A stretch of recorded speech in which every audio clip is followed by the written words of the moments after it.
నోటి దురుసే ఆ MLA image ని డ్యామేజ్ చేస్తోందా? ఆ ఒక్క స్పీచ్ ఆయన తలరాతని మార్చేసిందా? పొరపాటున నోరు జారినందుకు ఆ ఎమ్మెల్యే ఇప్పుడు పశ్చాత్తాపడుతున్నారా? పెద్దపీట వేసిన అధినాయకత్వం ఆగ్రహించే పరిస్థితి ఎందుకొచ్చింది?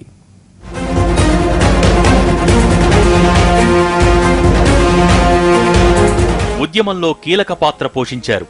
పార్టీ కోసం కష్టపడ్డారు. అందుకే ఆయనంటే అధినాయకత్వానికి అంత గురి. కానీ ఆ నమ్మకం ఈ మధ్య సడలినట్టే కనిపిస్తోంది. బ్రేకుల్లేని దూకుడు ఎంత నష్టదాయకమో ఆ లీడర్కిప్పుడు తెలిసొచ్చింది. బాల్కొండ ఎమ్మెల్యే వేముల ప్రశాంత్ రెడ్డి గత ఎన్నికల్లో మంచి మెజారిటీతో గెలిచారు. ఆయనపై ఉన్న నమ్మకంతో ప్రభుత్వానికి ప్రతిష్టాత్మకమైన మిషన్ భగీరథ బాధ్యతలు అప్పగించారు కేసీఆర్. వైస్ చైర్మన్ పదవిని కట్టబెట్టారు. అధినాయకత్వానికి ఆయన ఎంత నమ్మకస్తుడో దీన్ని బట్టే అందరికీ అర్థమైంది. సీన్ కట్ చేస్తే నమ్మి కీలక బాధ్యతలప్పగించాక పార్టీని బలహీనపర్చేలా వ్యవహరిస్తే ఎవరినైనా సీఎం ఉపేక్షించరనేందుకు ప్రశాంత్ రెడ్డి ప్రస్తుత పొజిషనే ఎగ్జాంపుల్ గా చెప్పుకుంటున్నారు.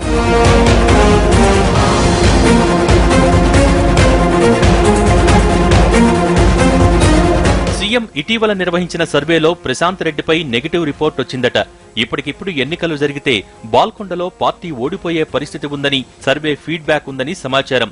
మొదటి రిపోర్ట్లో ప్రశాంత్ రెడ్డికి 62.2% మార్కులొస్తే ఈసారది 39.9%కి పడిపోయింది. పదవి రాగానే అహంభావం పెరగొద్దని ప్రశాంత్ రెడ్డిపై సీఎం తీవ్రస్థాయిలో ఫైర్ అయ్యారని విశ్వసనీయ సమాచారం.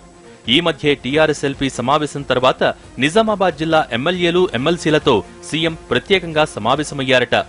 ఈ మీటింగులో ప్రశాంత్ రెడ్డిపై సీఎం ఫైర్ అయిన తీరు చూసి సహచర ప్రజాప్రతినిధులు అవాక్కయ్యారని సమాచారం. 3 నెలల నుంచి నీ పద్ధతి బాగాలేదని మొహం మీదే చెప్పేసిన ముఖ్యమంత్రి అందుకే రిజల్ట్ ఇలా ఉందని మండిపడ్డట్టు చెబుతున్నారు.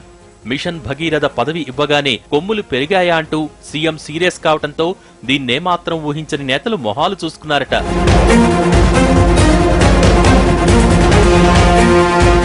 ఎమ్మెల్యేగా ఉండి ఇసుక దందాలు చేస్తే పార్టీకి చెడ్డ పేరు రాదా?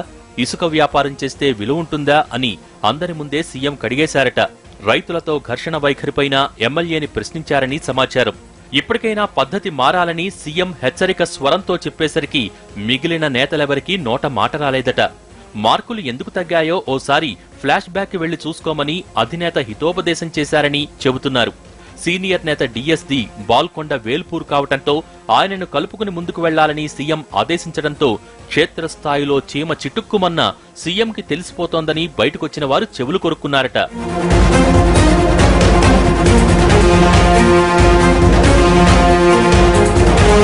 కర్ణుడి చావుకు 1,00,000 కారణాలు అన్నట్టు బాల్కొండ ఎమ్మెల్యే గ్రాఫ్ పడిపోవటానికి అనేక కారణాలున్నాయని చెప్పుకుంటున్నారు. చెక్ డ్యాం కావాలని ఎప్పటినుంచో ఎమ్మెల్యేని కోరుతున్న రైతులు మంత్రి జూపల్లి పర్యటన సమయంలో ఆందోళనకు దిగారు. సర్ది చెప్పాల్సిన ఎమ్మెల్యే వారిపై ఆగ్రహం వ్యక్తం చేయటం అప్పట్లో తీవ్ర దుమారం రేపింది. బహిరంగ సభలోనే రైతులపై ఆగ్రహాన్ని వెళ్లగక్కడంతో ఆ స్పీచే ఎమ్మెల్యే తలరాతని మార్చేసిందంటున్నారు. కావాలంటే ఈ చెక్ డ్యాం పేరు మిమ్మల్ని హైదరాబాద్ 100 సార్లు తెప్పించుకుంటారు. రేపటి నుంచే అది చేయగలుగుతా నేను. ఇప్పుడు ఎవరైతే అక్కడ రోడ్డు కట్టం పడి చెరువును చూస్తావా లేదా అన్నారో వాళ్ళు 100 సార్లు తిరగాలి హైదరాబాద్, అప్పుడే చెక్ డ్యాం అవుతుంది. వాళ్ళు 100 సార్లు తిరగాలి హైదరాబాద్, అప్పుడే చెక్ డ్యాం అవుతుంది. 100 సార్లు తిరిగితేనే చెక్ డ్యాం అవుతుందంటూ సభలో ఆయన సహనం కోల్పోవటం చర్చనీయాంశమైంది.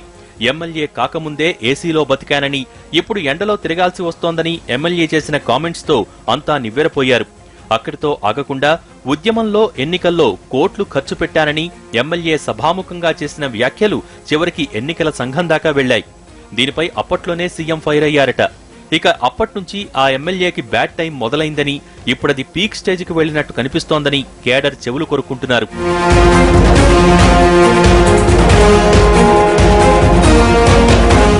ఆవేశంలో తొందరపడి నోరు పారేసుకుని ఉంటారని అనుకోవటానికి లేకుండా బాల్కొండ నియోజకవర్గంలో పెద్ద ఎత్తున నడుస్తున్న ఇసుక దందా కూడా ప్రభుత్వ దృష్టికి వెళ్లిందంటున్నారు. పుష్కరాల సమయంలో కూడా పోలీసులకు ఎమ్మెల్యేకి మధ్య తీవ్రస్థాయిలో వివాదం తలెత్తిన విషయం కూడా ప్రభుత్వ పెద్దల చెవిన పడింది. జిల్లాలో తానే సీఎం అన్నట్టు సహచర ఎమ్మెల్యేలెవరినీ లెక్క చేయకుండా వ్యవహరిస్తున్న తీరుతోనే ఎమ్మెల్యేకి ఈ పరిస్థితి వచ్చిందని ప్రజలు చర్చించుకుంటున్నారు.